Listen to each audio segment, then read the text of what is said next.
오늘 하나님께서 우리에게 주시는 말씀은 사무엘상 7장 말씀입니다. 사무엘상 7장 3절에서 11절까지 말씀 우리 함께 봉독하겠습니다. 사무엘상 7장 3절에서 11절까지 말씀 우리 함께 봉독하겠습니다. 이것은 하나님의 말씀입니다. 사무엘이 이스라엘 온 족속에게 말하여 이르되 만일 너희가 전심으로 여호와께 돌아오려거든 이방 신들과 아스다롯을 너희 중에서 제거하고 너희 마음을 여호와께로 향하여 그만 섬기라. 그리하면 너희를 블레셋 사람의 손에서 건져내시리라. 이에 이스라엘 자손이 바알들과 아스라롯을 제거하고 여호와만 섬기니라. 사무엘이 이르되 온 이스라엘은 미스바로 모이라. 내가 너희를 위하여 여호와께 기도하리라 하매 그들이 미스바에 모여 물을 길어 여호와 앞에 붓고 그날 종일 금식하고 거기에서 이르되 우리가 여호와께 범죄하였나이다 하니라. 사무엘이 미스바에서 이스라엘 족속을 다스리니라. 이스라엘 자손이 미스바에 모였다 함을 블레셋 사람들이 듣고 그들의 방백들이 이스라엘을 치러 올라온지라. 이스라엘 자손들이 듣고 블레셋 사람들을 두려워하여 이스라엘 자손이 사무엘에게 이르되 당신은 우리를 위하여 우리 하나님 여호와께 쉬지 말고 부르짖어 우리를 블레셋 사람들의 손에서 구원하시게 하소서 하니 사무엘이 젖 먹는 어린 양 하나를 가져다가 온전한 번제를 여호와께 드리고 이스라엘을 위하여 여호와께 부르짖음에 여호와께서 응답하셨더라. 사무엘이 번제를 드릴 때에 블레셋 사람이 이스라엘과 싸우려고 가까이 오매 그날에 여호와께서 블레셋 사람에게 큰 우레를 발하여 그들을 어지럽게 하시니 그들이 이스라엘 앞에 패한지라. 이스라엘 사람들이 미스바에서 나가서 블레셋 사람들을 추격하여 벳갈 아래에 이르기까지 쳤더라. 아멘. 여호와의 괴가 이스라엘로 돌아왔습니다. 그러나 아직 이스라엘은 그 여호와의 괴를 온전히 존중할 준비가 되어 있지 않았습니다. 보이지 않고 만질 수 없는 곳에 숨겨야 했던 언약궤를 큰 돌 위에 전시하듯 그들은 언약궤를 잘못된 곳에 두었고 또 심지어 상자 안을 열어보는 그런 악까지 범했습니다. 이에 하나님은 블레셋과의 전쟁에서보다 더 많은 수의 사람들을 치십니다. 블레셋과의 전쟁에서 겨우 4,000명 혹은 3만 명 그렇게 전사하였는데 언약궤에 대한 멸시로 5만 이상의 사람이 죽었습니다. 이런 비극을 겪고 베세메스 사람들은 기랏 여아림으로 언약궤를 옮기려 하고 있습니다. 이 모습은 이방인 블레셋 사람들이 하던 바로 그 모습입니다. 그들은 언약궤를 잘못된 방법으로 접촉하고 또 다루었던 행동을 고치고 수정할 생각보다 말씀대로 고치고 말씀대로 수정할 그런 생각보다 두려움에 사로잡혀 회피하는 선택을 했습니다. 오늘 본문은 이런 부정적인 상태에서 서서히 회복되는 모습을 보여줍니다. 3절 4절 말씀 우리 함께 읽어보겠습니다. 사무엘이 이스라엘 온 족속에게 말하여 이르되 만일 너희가 전심으로 여호와께 돌아오려거든 이방 신들과 아스다롯을 너희 중에서 제거하고 너희 마음을 여호와께로 향하여 그만 섬기라. 그리하면 너희를 블레셋 사람의 손에서 건져내시리라. 이에 이스라엘 자손이 바알들과 아스다롯을 제거하고 여호와만 섬기니라. 아멘. 이제부터 사무엘이 본격적으로 역사의 전면에 등장하기 시작합니다. 사무엘은 이스라엘을 블레셋의 손에서 건져내기 위해 영적인 각성을 촉구합니다. 이스라엘이 전쟁에 대하여 지금 또 블레셋에게 압제를 당하고 있는 이유는 정치적인 문제나 공식적인 그 군사적인 문제가 아닙니다. 전형적인 사사시대에 반복된 사이클과 그 주기로 나타나듯 이스라엘의 침체는 하나님과의 관계에서 문제가 시작됩니다. 그래서 사무엘은 하나님께 돌아오는 방법을 두 가지로 제시하고 있습니다. 첫째는 제거하는 것입니다. 이방신들과 아스다롯을 이스라엘 중에서 제거해야 합니다. 신앙 회복을 위한 첫 번째 발걸음, 첫 출발점은 제거하는 것 것으로 시작됩니다. 그리스도인 안에 있으면 안 되는 것들, 그리고 하나님의 백성들 안에 있으면 안 되는 것들 제거하는 일이 우선되어져야만 합니다. 이스라엘 백성 안에 하나님을 섬기면서 동시에 우상들도 섬기는 일이 자리하고 있었습니다. 가나안 땅 그 원주민이 섬기던 우상들이 하나님의 백성들 안에 들어와 조금씩 뿌리를 내리고 있었던 것입니다. 이는 이전에 엘리의 두 아들에 대한 본문, 두 아들에 대한 이야기를 살펴보면서 언급해 드린 적이 있습니다. 엘리의 두 아들은 성소를 섬기는 여인들과 성소에서 행해서는 안 되는 일들을 행했습니다. 이런 문화가 바로 이방신들, 그리고 이방신전에서 공공연하게 행해지던 이방 종교의 문화였습니다. 이방 사제들은 행음을 통해 역겨운 방식으로 신탁을 전하기도 했기 때문입니다. 아마 벳세메스 사람들이 언약궤를 큰 돌 위에 전시했던 것도 그것도 이방신들의 문화에 영향을 받은 것이 아닌가 추측해 볼 수 있습니다. 그렇다고 엘리의 아들들이 하나님을 전혀 섬기지 않았던 것은 아닙니다. 그들은 하나님을 섬기면서 동시에 이방신을 섬기는, 혹은 이방신을 섬기는 방식으로 하나님을 섬기는 이런 범죄를, 이런 악을 행했습니다. 야훼 하나님 신앙에 이방 사람들이 행하는 방식을 마구 뒤섞어 버린 것입니다. 혼합한 것입니다. 사무엘은 여기서 돌아서야 한다라고 강력하게 선포합니다. 제거되어야 할 것들, 제거되지 않으면 안 된다라는 것이죠.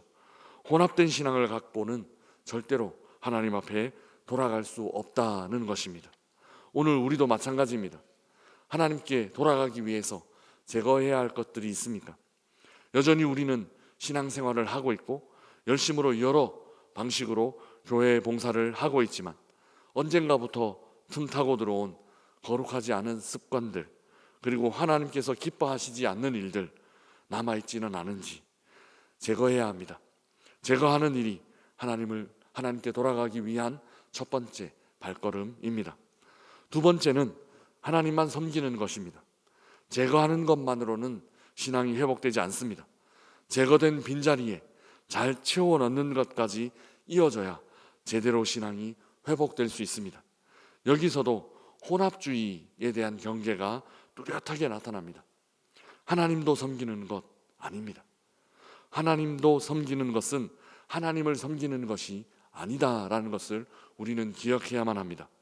하나님만 섬기는 것이 하나님을 섬기는 것입니다.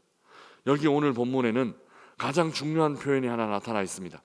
그것은 너희 마음을 여호와께로 향하여 라는 표현입니다. 하나님 섬긴다라는 것은 마음을 하나님께로 온전히 향하여 드리는 것입니다.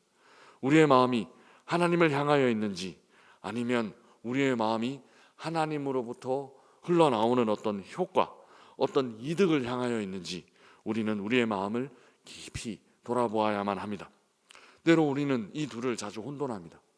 하나님을 향한 마음과 하나님으로부터 나오는 어떤 효과, 하나님으로부터 나오는 어떤 도움, 어떤 나와서 우리에게 흘러들어오는 유익, 이런 것에 우리의 마음이 이렇게 빼앗겨져 있는 것은 아닌지 우리는 잘 돌아보고 점검해야만 합니다. 하나님을 향한 마음, 이 마음은 하나님 그분을 향한 마음입니다. 그래서 내가 원하는 방향으로 상황이 변하거나 아니면 나의 유익, 나의 쾌락을 위해 하나님을 동원하는 것이 아닙니다. 상황이나 환경이 내가 원하는 방향으로 변화되는 것과 관계없이, 그러니까 어떤 유익이나 어떤 쾌락이 증가되고 생겨나는 것에 연연하지 아니하고 하나님만 바라보는 믿음이 바로 우리가 가져야 하는 마음이라는 것입니다. 그래서 사무엘은 이스라엘 회중을 미스바로 모았습니다. 그리고 영적 회복을 위해 함께 기도하기 시작했습니다. 우리 5절 말씀, 6절 말씀, 5절에서 6절 말씀 우리 함께 읽어보겠습니다. 사무엘이 이르되 온 이스라엘은 미스바로 모이라. 내가 너희를 위하여 여호와께 기도하리라 하매 그들이 미스바에 모여 물을 길러 여호와 앞에 붓고 그날 종일 금식하고 거기에서 이르되 우리가 여호와께 범죄하였나이다 하니라. 사무엘이 미스바에서 이스라엘 자손을 다스리니라. 아멘. 이스라엘은 회복을 위해 마음을 하나님 앞에 향하기 위해 일상을 멈추었습니다. 그리고 미스바로 모였습니다. 우리의 일상이 우리의 삶을 윤택하게 만드는 것이 아니라, 우리의 일상이 우리의 삶을 평안하게 만드는 것이 아니라, 우리가 하나님 앞에 기도하며 우리가 하나님 앞에 온전히 우리의 마음을 드리는 것이 우리의 삶을 하나님 앞에 바로 세워간다라는 결단이 바로 미스바에 모이는 것으로 나타나고 있습니다. 하나님만 섬기는 것은 모든 삶의 영역에서 하나님이 중심이 되는 것입니다. 하나님을 섬김으로 따라오는 유익과 효과를 노리고 하나님을 섬기는 것이 아닙니다. 유익과 효과를 위해 하나님을 섬기는 것이 아니라 하나님을 섬기는 것으로 유익과 또 여러 효과들이 따라오게 만드는 것입니다. 바로 이 부분이 오늘 후반부에 정확한 예로 나타납니다. 오늘 본문 후반부에는 블레셋과 다시 한번 전쟁하는 장면이 나타납니다. 이스라엘이 미스바에 모여있다라는 정보를 블레셋 사람들이 들었습니다. 이는 대적들의 입장에서 봤을 때 당연히 매우 위험한 일이었습니다. 전쟁을 준비하는 것처럼 보일 수 있었기 때문입니다. 블레셋이 먼저 미스바로 쳐들어왔습니다. 그러나 이제 이스라엘은 전혀 다른 방식으로, 이전과는 전혀 다른 방식으로 전쟁을 시작합니다. 우리 8절 말씀, 9절 말씀 함께 읽어보겠습니다. 8절에서 9절 말씀입니다. 이스라엘 자손이 사무엘에게 이르되 당신은 우리를 위하여 우리 하나님 여호와께 쉬지 말고 부르짖어 우리를 블레셋 사람들의 손에서 구원하시게 하소서 하니, 사무엘이 젖먹는 어린 양 하나를 가져다가 온전한 번제를 여호와께 드리고 이스라엘을 위하여 여호와께 부르짖음에 여호와께서 응답하셨더라. 아멘. 전쟁이 시작되자 이스라엘 백성들은 사무엘에게 기도를 요청합니다. 그저 전쟁을 준비하고 아니면 다른 방식으로 우리가 어떻게 싸울지를 궁리했던 게 아니라, 이제 이스라엘 백성들은 사무엘에게 먼저 기도를 요청하고 있는 장면입니다. 그리고 사무엘은 번제를 드리고 여호와께 부르짖습니다. 여기서 번제 앞에 중요한 단어 하나가 붙어 있습니다. 그것은 온전한이라는 단어입니다. 온전한 번제를 사무엘과 이스라엘 백성들이 하나님께 올려드리는 것입니다. 이 온전한 번제가 이스라엘을 승리하게 만들었습니다.